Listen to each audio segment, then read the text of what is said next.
له څو ورځنۍ جګړې وروسته پنجشیر ولایت نن سهار د طالبانو تر ولکې لاندې راغی. له دې سره له کلونو وروسته پنجشیر ولایت د مرکزي حکومت تر کنټرول لاندې راوستل شو.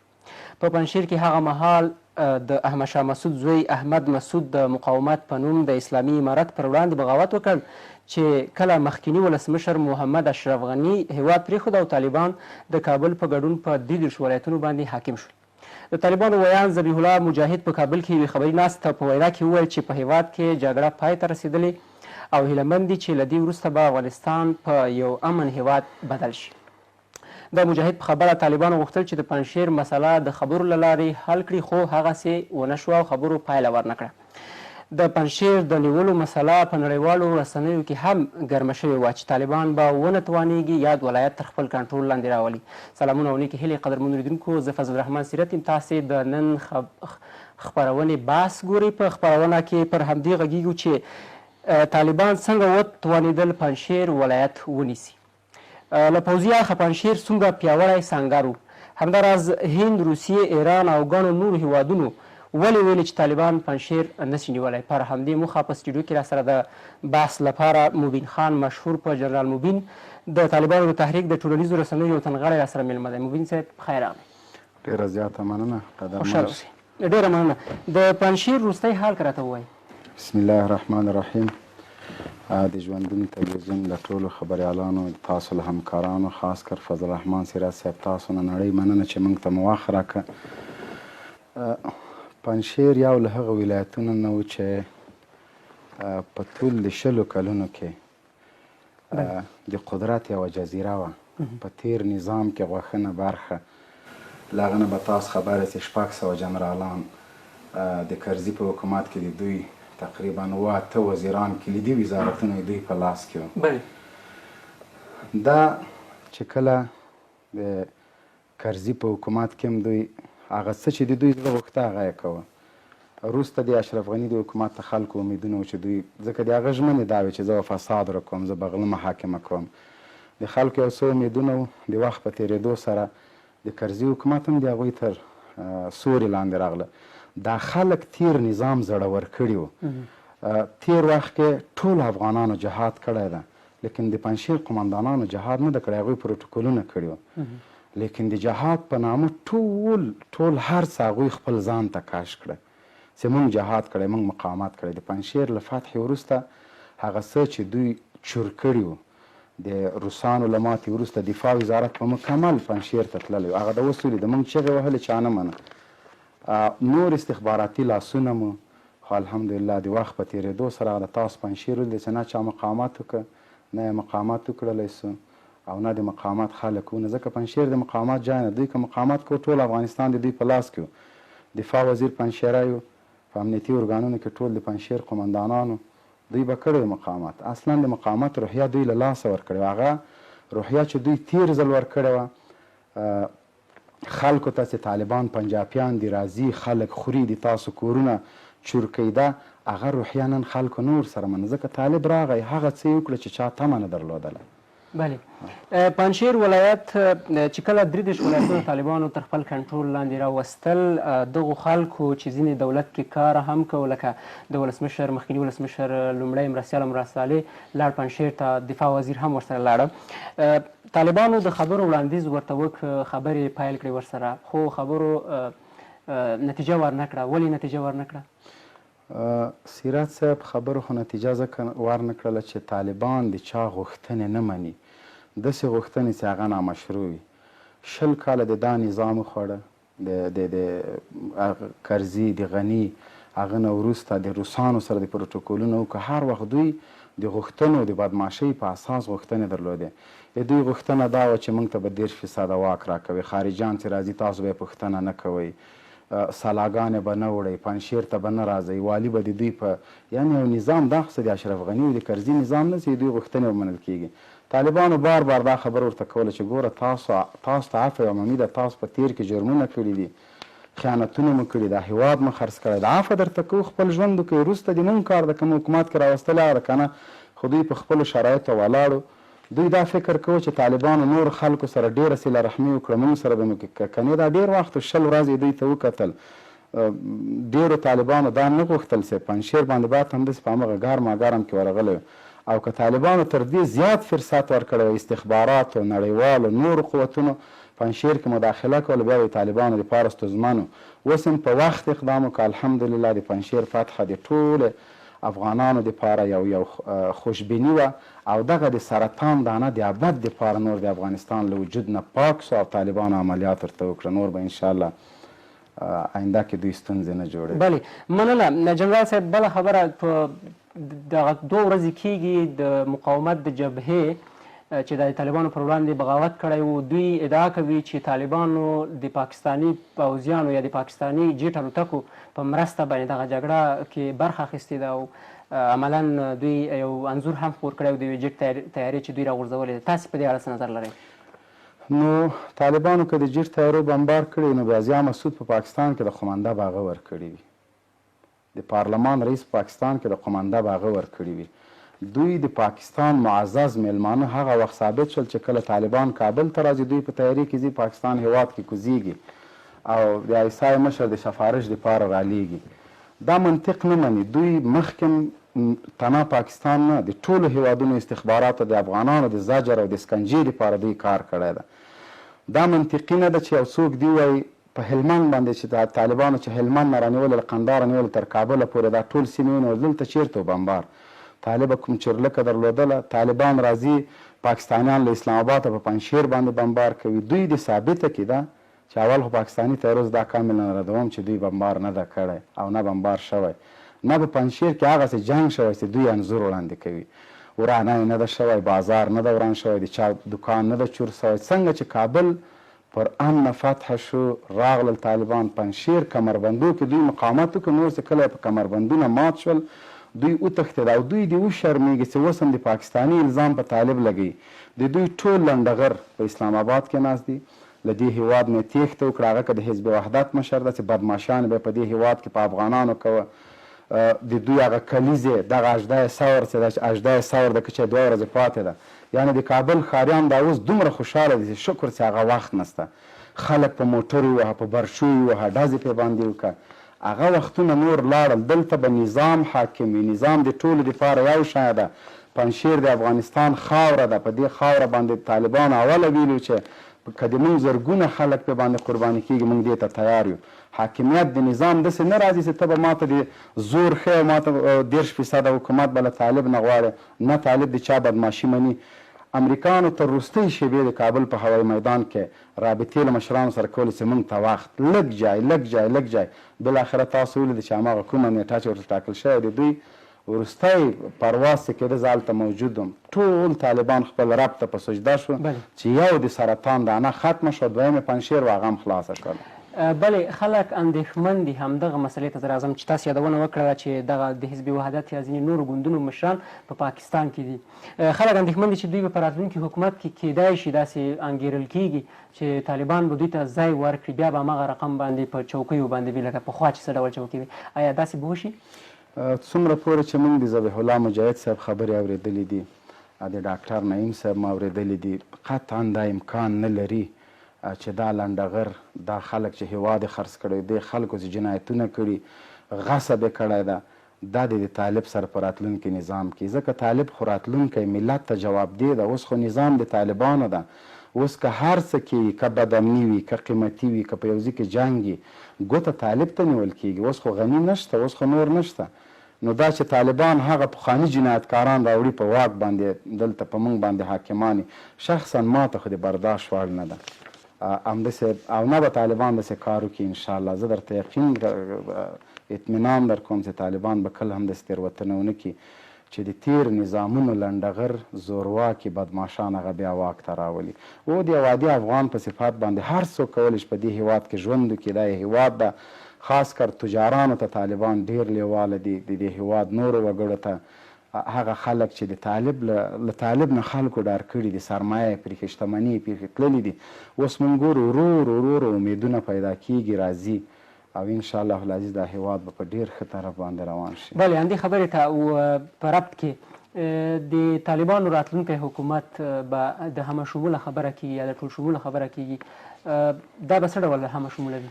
همه شموله په دې معنا نه چې ډاکټر عبدالله به 50% وي، همه شموله په دې معنا نه چې کرزی به پکې وي، همه شموله په دې معنا نه چې ګل اغا شیرزی یا نور خلک به پکې وي، همه شموله په دې معنا چې د ټول افغانستان خلک قومونه دوی به پکې خپل ځان ګوري.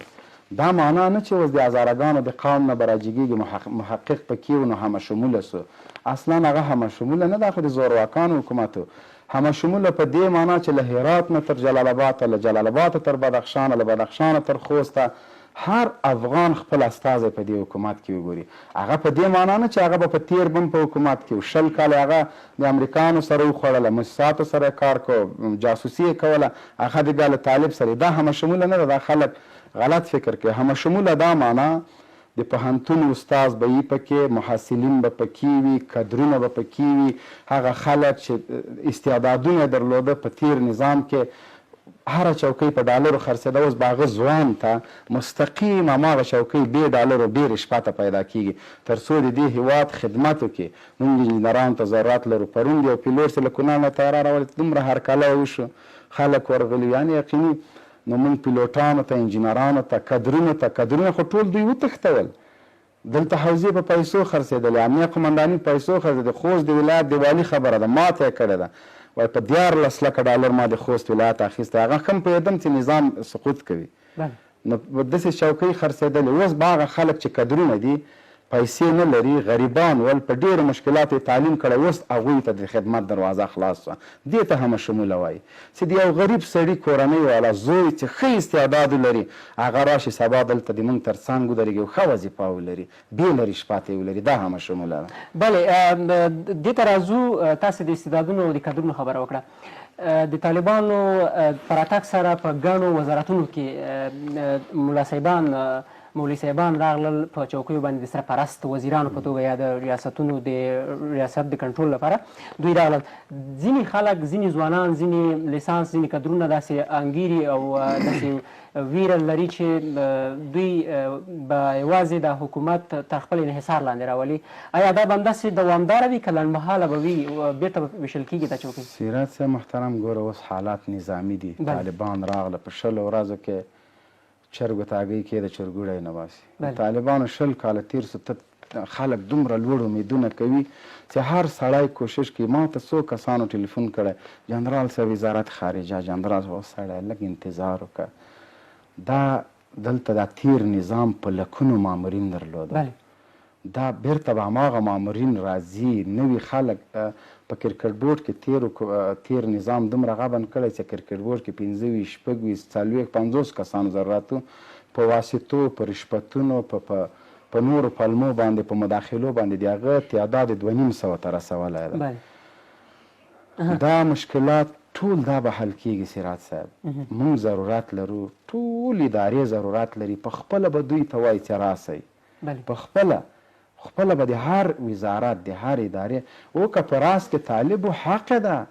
20 کاله دلته جګړه کړې ده، وینه یې تویې کړې، قرباني یې ورکړی، لوږې یې تېرې کړي. دا خو اوس نسي کولی چې وزارت ډاکټر عبدالله ته پرېږدي. ډاکټر عبدالله په تیر نظام کې دی پوهېده، والله که پوهېده، قسم په خدای درته په یقین سره وایم چې دویم سم شاګرد له ډاکټر عبدالله نه ډېر هوښیار دی. په تیر نظام کې تعدین څه شی و، جنرال رازق څه شی و، په سلګونو جنرالان درته ښیم چې هغه خپل نوم نسو لیکلی. په وزارتونو کې 20 کاله د امریکانو سره په 52 کې راغلي سیاسیون، پارلمان وکیل، والی، وزیر، تاویده را تاویده. نور کوم کادر ته طالبانو تیر نظام اجازه ورکړې؟ کوم ځوان ته یې ورکړی ده چې چا کار کوه هغه خو تا ولیده چې تر کومه جوه پورې په منډه کړه. خبریالان یې ونه وژل، سانسور یې ونه لګوه. په دغه تاسو په سټیډیو کې څوک کېناستلی سو، یوه خبره د دې نظام په صداقت باندې په خلاف کولی شو، ویلی شو چې دغه جرم خو لنډه غري وه، را به په همدغه تلویزیون باندې لاس وارې حمله نه ده کړې. زه شاید یم ولې یې کړې وه؟ وجه دا وه چې دلته هر څه په نامه د قوم پرستۍ، په نامه د مشارکت ملي، په نامه د 50% یوه ریشخندي و هغسې ریشخندي طالبان نه جوړوي. کدرونه به کار کوي. کیدای شي تاسو به یاد ساتئ چې د افغانستان د بیا رغونې دپاره هغه خلک چې له طالب سره دښمني کوله خو واقعا دې هېواد ته خدمت کولی بیرته به انشاءالله راځي. بلې ډېره مننه جنرال صاحب. راځو د پنجشیر ولایت پوځي اړخ ته. د پوځي له اړخه پنجشیر ولایت څومره د هغه سنګرو پیاوړی سنګرو؟ پنجشیر ته تبلیغات شوي وو. جګړه ما مخکې هم تاته ویلې چې جګړه انګېزه غواړي. یو دښمن سره چې ته مخامخ کېږې ته به خپل افرادو ته انګېزه ورکوې چې په دې بنیاد باندې زه د دښمن سره جنګېږم. هغوی انګېزه نه درلودله. هغوی که پنجشیر کې راغلل، په پنجشیر کې محاصره شو، که خلکو ته یې چې طالب پاکستاني سه هغه ورته ویل کابل چرایلاده دي، که ورته ویل طالب اسرائیلي سه هغه ورته ویل د هلمند جنګ مې کړي. د پنجشیر خلکو جګړه نه غوښتله. یعنې باور په خدای وکړئ د پنجشیر خلک دوی محاصره کړي وو. که خلکو جګړه غوښتلی دا جګړه کېدای شي 15 میاشتې هم طول ویستلی وی. دوی انګېزه نه درلودله. طالب دومره قوي انګېزه درلودله. طالب ورته ویل چې 20 کاله پنجشیر ناروا کړې ده. د دې نظام ټول امکانات تا پنجشیر ته ننویستلي. د روسانو د وخت غنیمتونه دې مې وړه، له روسانو نه دې مو اخیسته، د مجاهد نه دې مې وړه، له امریکانو نه دې مو اخیسته. ټول هېواد DDR پنجشیر د مور او د میرې سلوک همدغه امریکانو که پنجشیر ولې DDR نه سه؟ بلې جنرال صاحب د پنجشیر د جګړې مسله چې کله طالبانو د مقاومت د جبهې ترمنځ جګړه روانه وه، هند، ایران، روسیې او ګڼو نورو بهرنیو رسنیو په دې باندې ستر بحثونه کول. هره ورځ په دغه بحثونه ما خپله هم کتلي دي. دوی دغه ولایت ډېر پیاوړی سنګر باله، نه ماتېدونکی سنګر باله. څنګه مات شو؟ خو نه روسانو، نه هند او نه ایران او هر چا چې دوی سره د دوی تر څنګ ولاړ. زه خپل هم داسې رسنۍ څارم. ما په ډېرو ځایو کې لیدلي چې ایرانیان د پنجشیر په جګړې باندې ډېر خفه او ډېره لابي ورته کوله. هم هکذا هندوستان. خو له دې وروسته موږ دوی نه غواړو چې د افغانستان په چارو کې د مداخله نه کوي. پنجشیر حالت دوی ته نه و معلوم. د پنجشیر حالت هغه نظامیانو ته معلوم و چې په پنجشیر کې په لومړۍ کرښه کې جګړه کوله. هغه قمندانانو سره چې موږ غږېدل هغه کاملا اطمینان راکوه چې هېڅ جګړه هېڅ سختي نه لري. له ارغنداب نه د پنجشیر جګړه سخته نه وه. د پکتیکا له ارګون او د ننګرهار له ډېرو ولسوالیو نه د پنجشیر جګړه سخته نه وه. دوی هغه څه توقعات چې له نړیوالو درلودل، امریکانو نه درلودل چې دلته به امریکان د دوی مرستې ته راودانګي، فرانسه به راودانګي د تیر په ځل، نور هیوادونه استخبارات، هغسې ونه شول ځکه طالبانو ډېره قوي ډیپلوماسي په لار واچوله. د هغه هیوادونو مخه یې ونیوله، مداخلې ته یې پرېنښوده. بالاخره د لنډغرو ګیله ور ټول کړه او قصه یې ور ختمه کړله. اوس موږ هغه هیوادونو نه غواړو چې له دې وروسته کوشش مه کوئ. او په طالبانو نه هم غږ دا ده چې هېڅ استخباراتو ته اجازه ورنکړي، متوجه سي چې هر چا د موږ په هیواد کې مداخله کوله غاښ ماتونکی جواب ورکړي تر څو د موږ هیوادوال په امن کې ژوند وکړي. بلې ډېره مننه جنرال صاحب. راځو مقابل لوري ته. مقابل لوري له کومو تکتیکونو، دفاعي تکتیکونو استفاده کوله؟ هغوی خو که پنجشیریان خو په خپله زه خو ورته پنجشیریان نه وایم، زه ورته لنډغر وایم. هغوی کوشش کوي چې د تیر په سیر باندې ځان پسې غټ غټ غرونه راخطا کړي. خو طالبانو دې ته هم ترتیبات نیولي وو. د تیر په زیر سالنګ ځان پسې وران کې طالبان مخکې نه سالنګ ته رسي. تیر ځل او دا ځل پنجشیر ډېر توپیر درلوده. تیر ځل دوی په تخار کې، په بدخشان کې، په قندوز کې، د بغلان سیمې ورسره پل خمري د دوی یوه رهبري وه. اوس خو رهبري ماته شو. د مسعود زوی خو تر پرونه چوشاک خوړ، هغه په جنګ څه پوهېده. بسم الله محمدي یقیني درته په پنجشیر کې نه و، صالح په پنجشیر کې نه و، ځکه پنجشیر باندې به اکثره انټرنیټ قطع و، ده به ټویټ پکې کوه، دا یې له کوم ځای کوه. دوی دلته موجود نه و. پنجشیر یو څو جنګسالارانو تفریق، هغوی مقاومت ونه شو کړلی او طالبان له ډېر حوصلې نه، له ډېر تخنیکي لارو نه ښه جنګي خلک یې ورته راوسته. هغه خلک یې ورته راوسته چې چا بولدک سقوط که، چا په هلمند کې بریاوې درلودې، چا په دې نورو په دې حلقوي جنګو کې، چا بدخشان په یوه ورځ باندې ټولې ولسوالۍ فتحه کړلې. هغه خلک یې د جګړې کرښې ته راوسته. هغه هم په اخلاقو، هم په نظامي، هم په هر لحاظ باندې هغه د ماتې خلک نه و د طالبانو په طرف کې چې کوم قمندانانو. هغوی روحیه نه درلودل. اصلا جګړه په روحیه کېږي، په وسایلو نه کېږي. که چېرته په وسایلو کېدلی ناټو، امریکا او د هغوی اتحادیونو په افغانستان کې ماته نه منله. هغوی طالبانو ته تروریستان لیکن عملونه ټول د دوی د تروریستانو. طالبان د دې هېواد خلک دي. دې نه وروسته به موږ طالبانو سره ولس ټول همکاره کېږو تر څو په بیا رغونه کې د افغانستان په ازادۍ کې مو وینه تویه کړه، الله دې ټولو قرباني قبوله کړي، خو د دې هېواد په جوړولو کې باید خوله ټوله توی کړو، لاس یو بل ته ورکړو، د مینې غېږه پرانیزو، یو بل وزغمو، پیغورونه ور نه کړو، طالبانو سره همکاره شو. زه پوهېږم په دې باندې چې یو دم دومره د قدرت غټه خلا طالبانو کنټرولول دا ناممکنه و، خو الله تعالی چې څه کوي د خلکو همکاري دا بیل شی. د دې نه وروسته م انشاءالله چې ولس له طالب سره همکار شي، د جرمونو د جنایتونو د دې په راټیټېدو کې ولس ډېر کومک کوي، اوس هم کوي. زه په خپله د دې شاهد یم، راتلونکی ما ته روښانه ښکاري. ډېره مننه جنرال صاحب. راځو د طالبانو تکتیکي پوځي دفاعي تکتیک ته. په پنجشیر کې طالبانو له کوم پوځي او دفاعي تکتیک څخه کار واخیست؟ لومړني معلومات چې د ما دي هغه طالبانو ډېر زیات جیمرې ځان سره وړی وې، د دوی هغه د چاودنو مخه یې په هغه ونیوله، بل د ماینپالۍ ماشینونه یې وړي وو، تخنیکي خلک یې خپل وړي وو. د طالبانو نو پوځي تکتیک خو به تا ته معلوم وي چې په بوشکې باندې د 3 میلیونو ټانک په هوا کوي، نو هماغه پخواني تکتیکونه و، نوي شی نه و. روحیه، رسنۍ، سیاسي لوبه، دا ټولو کې طالبانو ډېر رغنده رول ولوباوه. فرض که نړیوالو ته قناعت ورکول، د پنجشیر خلکو ته قناعت ورکول، په دا نورو ځایونو کې د عفو فرمانونه، خپل دښمن بخل، دا ټول هغه څه و چې پنجشیریانو ته دا جرأت ورکړه چې هغوی له جګړې لاس واخلي. که چېرته طالبانو انتقام جویي کړې وای، خلک یې وژلی وای، نور څه یې کړی وای لکه دوی چې کوه، بیا د پنجشیر جګړه سخته کېدله، ځکه یو څوک چې له مرګه ویره ولري او پوهېږي زه وژل کېږم، هغه تر وروستي شاجور کې تر وروستي مرمه جنګېږي. خو د پنجشیر خلکو همدغه روحیه وه چې طالبان راته څه نه وایي، راځه له جګړې تېر سه. نو د دوی ډېر خلک تسلیم سو، د جګړې لیک یې ماتې شولې. طالب شدیده جګړه نه ده کړې، دا زه درته یقیني وایم. مننه جنرال صاحب. راځو دې ته چې ستاسې په نظر په پنجشیر کې کومو هیوادونو د مقاومت د جبهې ملاتړ کوه؟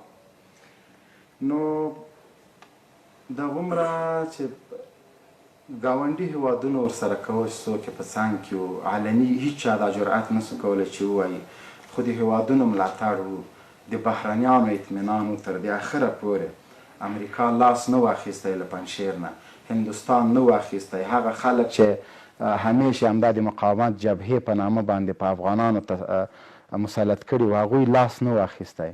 خو طالبانو کیدای سي له غیر رسمي یا له رسمي ادرسونو نه هغوی سره هم خبره کړې وي چې تاسو مه کوئ دا شی. بیا هم پرې باندې غږ کوو چې موږ خپل ژوند ته پرېږدئ، د مقاومت په نامه، د دهشت په نامه او په بل نامه نور موږ مه ځوروئ. څنګه چې نوره نړۍ د ژوند کولو حق لري، موږ ته دې د ژوند کولو حق راکړي، نور د موږ په وینو نه لمبوي. او افغانان دې هم کوشش وکړي چې نور د استخباراتو د سوخ کار نه جوړیږي، هېڅ هم له لاسه د دوی نه کیږي. طالب ډېر په یو قوي مورال، دومره سلاح، دومره غنایم، دومره مهمات طالب ونیول چې زه فکر کوم د اسیا په کچه باندې نورو هیوادونو سره نسته، او دا یوازینی طالب د دغه بیت المال ساتنه کوی چې بل څوک یې نشي کولی. ډېره مننه. راځو دې ته چې بیا به د جګړې احتمال وي؟ مشکله ده، ځکه د جګړې چانس نسته، د جګړې انګیزه نسته، جرأت څوک نشي کولی. نړیوالو ژمنه کړې ده چې موږ به مداخله نه کوو، چې بهرني هیوادونه مداخله ونه کړي، په هېڅ صورت جګړه نه کیږي. که چېرته پیښه سوه، شاز او نادر، طالبان ورته متوجه دي او په ډېر شدید انداز باندې به یې وځپي. که هر چا د بیا جګړې، د بیا مقاومت یا د بیا کوشش د هیواد په هره سیمه کې کوو، که دا به نو داسې ځپل کېږي چې بیا به یې دوی هم یاد ساتي. زه فکر ډېره مننه جنرال صاحب. وروستۍ پوښتنه درنه کوم، د ملکي تلفاتو په برخه کې څومره احتیاط نه کار واخیستل سو په پنجشیر ولایت کې؟ ډېر زیات، دومره دقیق احتیاط نه کار واخیستو، ځکه موږ ملکي تلفات بیخي په پنجشیر کې لرونه، څوک ارقام نسي وړاندې کولی. او ځینې خلک د طالب له بد انځور نه چې دوی وړاندې کړی و، خلکو کډه سول.